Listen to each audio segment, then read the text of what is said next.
अभी स्टेटमेंट आया है कि गोरखपुर से कि टैलेंट और टेक्नोलॉजी से जोड़ रहे हैं। टैलेंट आपको पता ही है, एएनआई से पूछ लो कभी। और टेक्नोलॉजी के बारे में तो आप जान ही रहे हो कि सोचिए, अहिल्याबाई होलकर जी ने संरक्षण किया था हमारे धर्म को लेकर के। उन्होंने कितना बड़ा संरक्षण किया, वहां पर घाट बना, मणिकर्णिका घाट, और भारतीय जनता पार्टी के लोगों ने उसको उजाड़ दिया, तोड़ दिया। भोले बाबा की मूर्ति तोड़ दी।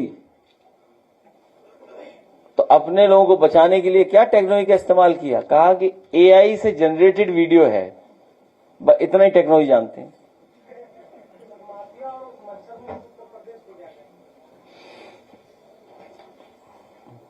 सबसे बड़ा माफिया कौन था 2017 से पहले?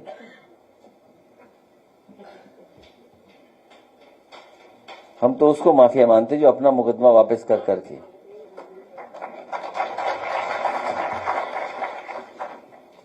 अब इन लोगों से लेने दो, कुछ सम्मान लाए हैं।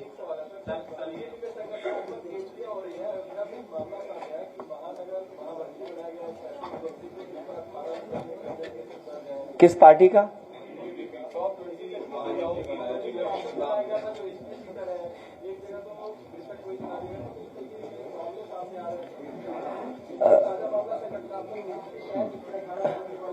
अभी मुझे एक वीडियो मिला जिसमें कोई फतेहपुर का मामला आया कि जिलाध्यक्ष पे आरोप लगाए कुछ लेन देन का फतेहपुर का। अभी वीडियो चल रहा था और आप ये जानकारी दे रहे हो। सच्चाई तो यह है कि इस समय जितने भी माफिया हैं सब भारतीय जनता पार्टी में, और माफियाओं का संरक्षण करने का काम भी वही कर रहे हैं।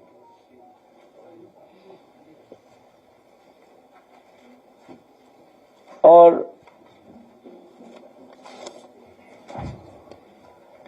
अपने मुकदमा मुक्त किया उन्होंने अपने आप को। तुमसे क्या उम्मीद करोगे उनके दल से? तो अखिलेश जी, एक सवाल है, क्या वो मुकदमा परमानेंट है या सरकार बदलने पे फिर से हो सकते हैं? इस पे हमारे पत्रकार साथी आप भी लिख करके राय दे देना, और किसी बड़े वकील से जरूर राय लेंगे। अखिलेश जी, लखनऊ दुनिया का सबसे गंदा शहर एक तरह से प्रदूषित माना गया। 58वीं रैंक आई है लखनऊ की सबसे प्रदूषण में। कैसे देख रहे हैं? ये बीजेपी रहेगी तो दुनिया में सबसे गंदा बन जाएगा। और ये स्मार्ट सिटी है। जब एक हमारा पत्रकार साथी वीडियो बनाया तो मेरा मन किया कि दरवाजे खोल के इंटरव्यू यहीं दे दूं।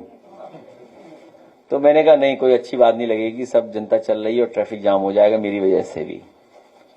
तो सोचिए ये क्या है स्मार्ट सिटी में। अभी ग्रीन कॉरिडोर बना। देखिए, देश के डिफेंस मिनिस्टर तो चाहते हैं अच्छा काम हो जाए, लेकिन जिससे कहते हैं वो काम नहीं करता कुछ अच्छा। पहली सड़क बनी होगी जिसमें पेडेस्ट्रियन ही नहीं है, चलने वालों को, जो पैदल चलने वालों का रास्ता ही नहीं है कोई। और जो कूड़े की बात कर रहे हो, इन्हें कूड़ा पसंद है, गंदगी पसंद है। इसीलिए एक दिन याद कीजिए, बहस छिड़ गई थी। हमने कहा पुनः लोग ये चर्चा करें गंगा मैया पर। बहस छिड़ी थी कि नहीं छिड़ी थी अभी कुछ दिन पहले? वो इसीलिए छिड़ी थी, जानबूझ करके कहा था कि एक बार फिर गंगा मैया पे बहस छिड़ी। पूरे उत्तर प्रदेश की नदियां गंदी हैं, हिंडन हो, काली नदी हो, यमुना हो। अभी स्टोरी में देख रहा था बीबीसी पर, कितनी झाग बह रहा है उसमें, यमुना में। ये तो हालत है। और कूड़ा भरा पड़ा है, कूड़ों का ढेर है। जहां जाओ वहां देख सकते हो कूड़ों का ढेर। तो स्वाभाविक है मुख्यमंत्री जी को भी मच्छर ने काटा होगा, इसीलिए उन्होंने कहा कि मच्छर और माफिया मुक्त करेंगे। ये मच्छर कहां से याद आया? अब मुझे याद आया, पत्रकार साथी ठीक कहा इन्होंने, वो जो कूड़ा होगा उससे मच्छर आए होंगे। तो जो मच्छर उन्हें याद आया वो आपके कूड़े की वजह से याद आया उनको। स्वच्छता और इसका कैसे वो कॉम्बिनेशन या कैसे कंपैरिजन? देखो ऐसा है भारतीय जनता पार्टी से उम्मीद मत करो कि कूड़ा हटाएंगे। समाजवादी पार्टी के लोग आएंगे, बीजेपी को भी हटाएंगे और कूड़े को भी हटाएंगे। और अभी हम आपको बता दें, बहुत जल्दी सैफई सम्मान कार्यक्रम करूंगा मैं। एक बहुत अच्छे इंसान हमें मिल गए, उन्होंने कूड़े को ठीक करने का इंतजाम किया है।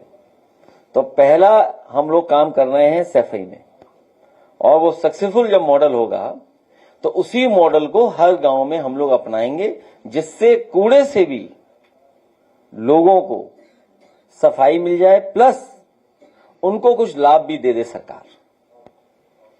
किरण रिजिजू कह रहे हैं कि अगर पाकिस्तान कहीं पे भी इन्वॉल्व होगा तो इंडिया उस मीडिएशन में पार्ट नहीं लेगा। कल की ऑल पार्टी मीटिंग बाद में उनका कहना है कि अगर कहीं पे भी पाकिस्तान इन्वॉल्व होगा तो मीडिएशन इंडिया नहीं करेगा, पाकिस्तान से कोई रोल नहीं। हमें आपको नेगेटिव नहीं रहना है, नकारात्मक नहीं रहना है। हम तो ये कहते हैं, बीजेपी को कहना चाहिए कि वो रोल प्ले करेगा, भारत रोल प्ले करेगा, और भारत को अगर ये जिम्मेदारी नहीं मिलेगी तो सभी देशों पे सैंक्शन लगा देगा भारत। आज भी अगर भारत कह दे कि हम अमेरिका पे सैंक्शन लगा देंगे तो भारत ही होगा विश्व गुरु और भारत ही समझौता कराएगा।